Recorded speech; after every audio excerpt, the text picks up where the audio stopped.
അപ്പോൾ കഴിഞ്ഞ ദിവസത്തെ ഷോർട്ടിൽ നമ്മളൊരു നൈറ്റ് ഡ്രസ്സിൻ്റെ വീഡിയോ ഇട്ടിട്ടായിരുന്നു. അപ്പോൾ അതിൻ്റെ ഒരു ഫുൾ വീഡിയോ ആണ് ഇന്നത്തെ ഈ വീഡിയോ കേട്ടോ. അപ്പോൾ അതിൽ പറഞ്ഞതുപോലെ ഒരു മുണ്ട് ഉപയോഗിച്ചാണ് നമ്മളിന്നൊരു നൈറ്റ് ഡ്രസ്സ് ചെയ്തെടുക്കാൻ പോണത്. അപ്പോൾ ആദ്യം തന്നെ ഞാൻ ആ മുണ്ട് മുഴുവനായിട്ടാണ് ഉപയോഗിക്കുന്നത്. ആദ്യം തന്നെ അതിനെ നാലായിട്ട് ഇതുപോലെ മടക്കിയിട്ട് നമ്മൾ ടോപ്പിനുള്ള പോർഷൻ കട്ട് ചെയ്ത് മാറ്റുകയാണ്. കറക്റ്റ് മെഷർമെൻറ്റ്സ് എടുത്ത് നമ്മൾ കുറച്ച് പിശുക്ക് ഉപയോഗിക്കുകയാണെങ്കിൽ നമുക്കൊരു മുണ്ട് കൊണ്ട് ടോപ്പും പാൻസും കൂടെ സ്റ്റിച്ച് ചെയ്തെടുക്കാൻ പറ്റും കേട്ടോ. അപ്പോൾ ടോപ്പിന് എനിക്ക് വേണ്ട ലെങ്ത്തും പിന്നെ തയ്യൽ തുമ്പും കൂടെ മെഷർ ചെയ്തിട്ടാണ് ഞാനിപ്പോൾ ടോപ്പിനുള്ള പാർട്ട് കട്ട് ചെയ്തെടുക്കുന്നത്. പാൻസിൻ്റെ തുണി നമുക്കിപ്പോൾ മാറ്റി വെക്കാം. ആദ്യം ടോപ്പിൻ്റെ ബാക്കി കട്ടിങ്സ് നോക്കാം. അപ്പോൾ ഞാൻ നെക്കിലേക്കുള്ള വിഡ്ത്ത് എടുത്തിരിക്കുന്നത് 4 ഇഞ്ചാണ്. പിന്നെ ഷോൾഡർ 2.5 ഇഞ്ച് കൊടുത്തു. പിന്നെ ആം ഹോളിന് 6 ഇഞ്ചും കൊടുത്തു. അതിന് ശേഷം ഇങ്ങനെ വരച്ച് യോജിപ്പിച്ചു. പിന്നെ നമ്മൾ ചെസ്റ്റ് സൈസാണ് അടയാളപ്പെടുത്തുന്നത്. ടോട്ടൽ വരുന്നത് 36 ആണ്. അതിൻ്റെ 4/1 9 അടയാളപ്പെടുത്തി. പിന്നെ നമ്മൾ വേസ്റ്റും അടയാളപ്പെടുത്തി. ലാസ്റ്റിലേക്കുള്ളത് ഞാൻ ആ ഫുൾ വിഡ്ത്തും എടുക്കുവാണ് കേട്ടോ. നല്ല ഫ്ലെയറിൽ അത്യാവശ്യം നന്നായി ഫ്ലെയറിൽ നിന്നോട്ടെ എന്ന് കരുതിയിട്ട് ലാസ്റ്റിലേക്ക് ഞാൻ കൃത്യം മെഷർമെൻറ്റ്സ് എടുത്തില്ല. ഒരു 10 ഇഞ്ചൊക്കെ എന്തായാലും വരും. അതിനുശേഷം തയ്യൽ തുമ്പിനുള്ളതും കൂടെ മാർക്ക് ചെയ്തു. ഇനി നമുക്കിത് കട്ട് ചെയ്തെടുക്കാം.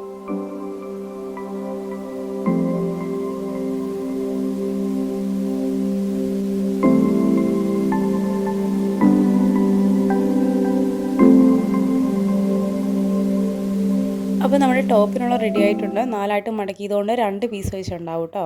ബാക്കിലേക്കും ഫ്രണ്ടിലേക്കും 2 പീസുണ്ട്. ഇനി നമുക്ക് പാൻസിൻ്റെ കട്ടിങ് നോക്കാം.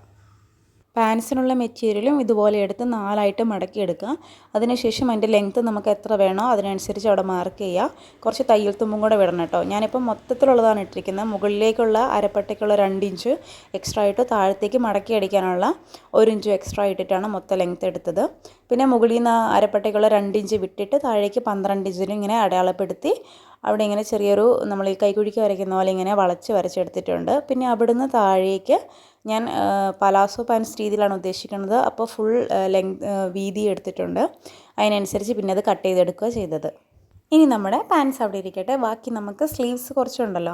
അപ്പം കുറച്ച് തുണി, ഇത്രയും തുണി മാത്രമേ എനിക്കതിൽ കറക്റ്റ് ബാക്കി ഉണ്ടായിരുന്നുള്ളൂ. അപ്പോൾ 3/4 സ്ലീവ് പറ്റില്ലല്ലോ. അപ്പോൾ ഞാൻ വിചാരിച്ചു ചെറിയ സ്ലീവ് ചെയ്യാമല്ലോ എന്ന്. അപ്പോൾ ഞാൻ ചെറിയ സ്ലീവിന് വേണ്ടിയിട്ട് ഇപ്പോൾ കട്ട് ചെയ്തെടുക്കുകയാണ്. ആദ്യമുള്ള മെറ്റീരിയൽ വൃത്തിക്കുന്ന കട്ട് ചെയ്തെടുത്തു. അതിന് ശേഷം ഇതിപ്പം എനിക്ക് മൊത്തം 6 ഇഞ്ച് ഉണ്ടായിരുന്നുള്ളൂ തുണി. അപ്പം 6 ഇഞ്ചിൽ തന്നെ വെക്കാമല്ലോ എന്ന് വിചാരിച്ചിട്ട് ഞാൻ സ്ലീവിന് വേണ്ടി ഇതുപോലെ മെഷർമെൻറ്റ്സ് അടയാളപ്പെടുത്തി കട്ട് ചെയ്തെടുത്തു.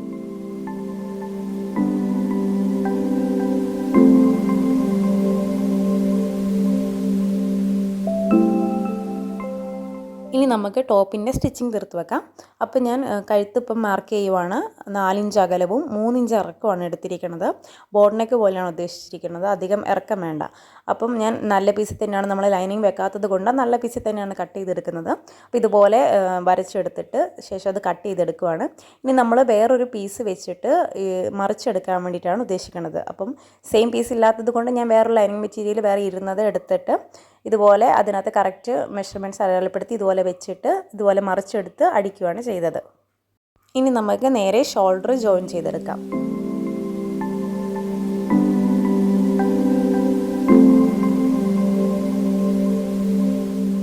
അപ്പോൾ നമ്മുടെ ഷോൾഡർ ജോയിൻ ചെയ്തെടുത്തിട്ടുണ്ട്. ഇനി സ്ലീവ്സ് നമുക്ക് കറക്റ്റ് ഒന്ന് വെട്ടണമെങ്കിൽ ഞാൻ ഈ ടൈമിലാണ് വെട്ടാറ്. ആദ്യമേ ഇങ്ങനെ കറക്റ്റ് വെട്ടി വെക്കാറില്ല. ലാസ്റ്റ് 6 ഇഞ്ച് ഇറക്കത്തിലാണ് ഞാൻ കൈക്കുഴി എടുക്കാറ്. അങ്ങനെ വെട്ടിയെടുത്തു. എന്നിട്ട് ശരിക്കൊന്ന് ഷേപ്പ് ചെയ്ത് വെട്ടിയെടുത്തു.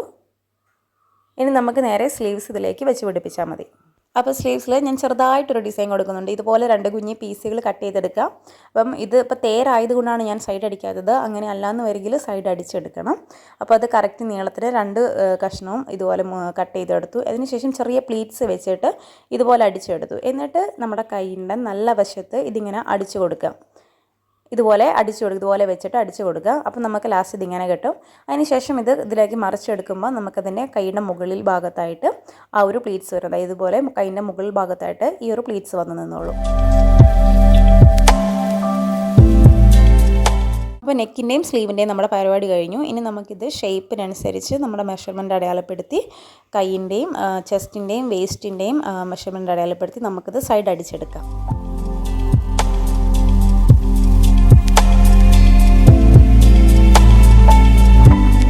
ടോപ്പിൻ്റെ താഴ്ഭാഗത്തായിട്ട് ചെറിയൊരു സൈഡ് ഓപ്പൺ കൊടുക്കുന്നുണ്ട്. അപ്പോൾ 4 ഇഞ്ച് നീളത്തിൽ ഞാൻ അവിടെ നിന്ന് അടയാളപ്പെടുത്തി കൊടുക്കുകയാണ്.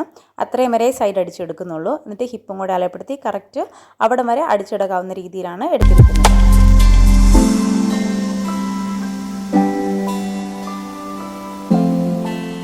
സൈഡ് ഓപ്പൺ അടിച്ചെടുക്കാനായിട്ട് ടോപ്പിൻ്റെ സെൻറ്റർ പോർഷനിൽ നിന്ന് രണ്ട് ഭാഗത്തേക്കും കറക്റ്റ് അളവിൽ നമ്മൾ മാർക്ക് ചെയ്യുക. അതിനുശേഷം ഇതുപോലെ ഒന്ന് മടക്കി വെക്കുക. നമ്മുടെ മുകളിൽ അടിച്ച അടുപ്പിനോട് ചേർത്ത് ഇതുപോലെ മടക്കി വെക്കുക. എന്നിട്ട് അതിൻ്റെ സൈഡിൽ കൂടെ ഒന്ന് അടിച്ചെടുക്കണം.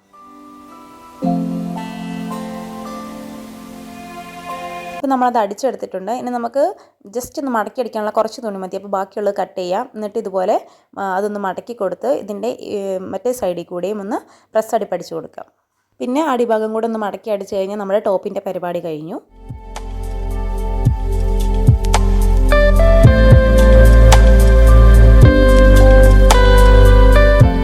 നമുക്ക് നേരെ നമ്മുടെ പാൻസിലോട്ട് പോകാം. പാൻസ് ഭയങ്കര എളുപ്പത്തിൽ നമുക്ക് അടിച്ചെടുക്കാവുന്നതാണ്. അധികം പരിപാടി ഒന്നുമില്ല. അപ്പം നമ്മൾ രണ്ട് പാൻസും സെപ്പറേറ്റ് ആക്കിയിട്ട് ഇതുപോലെ നല്ല വശം ഉള്ളിൽ വരുന്ന രീതിയിൽ അപ്പം അങ്ങനെ മറിച്ചിടുക. അതിനുശേഷം അടിഭാഗവും മടക്കിയടിക്കുക. പിന്നെ അവിടുന്ന് ക്രോച്ചിൻ്റെ ആ പോർഷനിൽ നിന്ന് താഴേക്കും കൂട്ടിയടിക്കുക. അതിനുശേഷം രണ്ട് പാൻസും അങ്ങനെ അടിച്ചതിന് ശേഷം ഇതുപോലെ ഇതിൽ വീഡിയോയിൽ കാണിക്കുന്ന പോലെ വെച്ചിട്ട് അതിൻ്റെ ആ ഭാഗം കൂടി ഒന്നിങ്ങനെ ഫുള്ള് ജോയിൻ ചെയ്തെടുക്കുകയാണ് വേണ്ടത്. അത്രയും ചെയ്ത് കഴിയുമ്പോൾ തന്നെ നമ്മുടെ പാൻറ്റ് ആ ഒരു പാൻസിൻ്റെ ആ ലുക്കിലേക്ക് വരും. ഫുൾ പരിപാടി കഴിഞ്ഞു. അപ്പോൾ നമുക്ക് ഫുൾ സെറ്റാവും. പിന്നെ നമുക്കതിൻ്റെ മുകൾ ഭാഗത്ത് മടക്കി അടിച്ച് നമ്മൾ എലാസ്റ്റിക്കാണ് ഉദ്ദേശിക്കുന്നത്. എലാസ്റ്റിക് കൂടെ കയറ്റി വെക്കാനുള്ളൂ. അപ്പോൾ ഞാനിപ്പോൾ അത് മടക്കി വെച്ചിട്ട് അതിൻ്റെ മുകൾ ഭാഗം ഒന്ന് ലെവൽ ചെയ്യുവാണ്. അപ്പോൾ എനിക്ക് ലെങ്ത്ത് കറക്റ്റാണ് കേട്ടോ. നിങ്ങൾ തയ്ക്കുമ്പോൾ ലെങ്ത്ത് കറക്റ്റാണെന്ന് നോക്കണം. അതിനനുസരിച്ചേ പിന്നെ വെട്ടി കളയാവുള്ളൂ. ഇനി ഇത് ജസ്റ്റ് ആദ്യം ചെറുതായിട്ടൊന്നിങ്ങനെ ഫുള്ള് മടക്കി അടിക്കുക. ചെറിയൊരു അടുപ്പ് വെച്ച് പിന്നെ ഈ ഒരു ഇഞ്ച് വീതി, എലാസ്റ്റിക്കിന് എത്ര വീതിയാണോ ഉള്ളത്, ഞാനിപ്പോൾ 1 ഇഞ്ചിൻ്റെയാണ്. അപ്പോൾ 1.25 ഇഞ്ചിലാണ് ഞാനിപ്പോൾ ഇത് മടക്കി അടിക്കുന്നത്. അങ്ങനെ ഞാൻ മടക്കി അടിച്ചിട്ടുണ്ട്. ഇത് ഒരു സ്ഥലത്ത് ചെറിയൊരു ഹോൾ കൊടുക്കണം. കാരണം നമുക്ക് എലാസ്റ്റിക് ഉള്ളിലേക്ക് കടത്തി വിടണമല്ലോ. അപ്പോൾ ഞാൻ ചെറിയൊരു ഹോൾ കൊടുത്തിട്ടുണ്ട്. എന്നിട്ട് ഇതുപോലൊരു പിന്ന് വെച്ചിട്ട് ആ ഹോളിൽ കൂടെ ഇത് മൊത്തം ഇതിലൂടെ ഇങ്ങനെ ചുറ്റിയെടുക്കുകയാണ് ചെയ്യുന്നത്.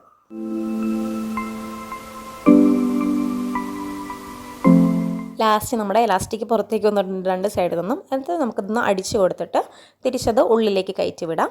അതിന് ശേഷം നമ്മൾ ആ ഹോളിട്ടോടും പുറത്തുകൂടെ ഒന്ന് അടിച്ച് കൊടുത്താൽ മതി. പിന്നെ നമുക്ക് എലാസ്റ്റിക് ഇത് മറിഞ്ഞു പോവാതിരിക്കാൻ വേണ്ടിയിട്ട് അതിൻ്റെ സെൻറ്ററിൽ കൂടെയും എലാസ്റ്റിക്കിൻ്റെ സെൻറ്ററിൽ കൂടെയും ജസ്റ്റ് ഒരു അടിപ്പ് കൊടുക്കുക. അപ്പോൾ പിന്നെ എലാസ്റ്റിക് നമുക്ക് മറിഞ്ഞു പോവാതെ വൃത്തിക്ക് നിന്നോളും. സോ അപ്പോൾ നമ്മുടെ ഫൈനൽ ലുക്ക് വന്നിട്ട് ഇങ്ങനെയാണ്.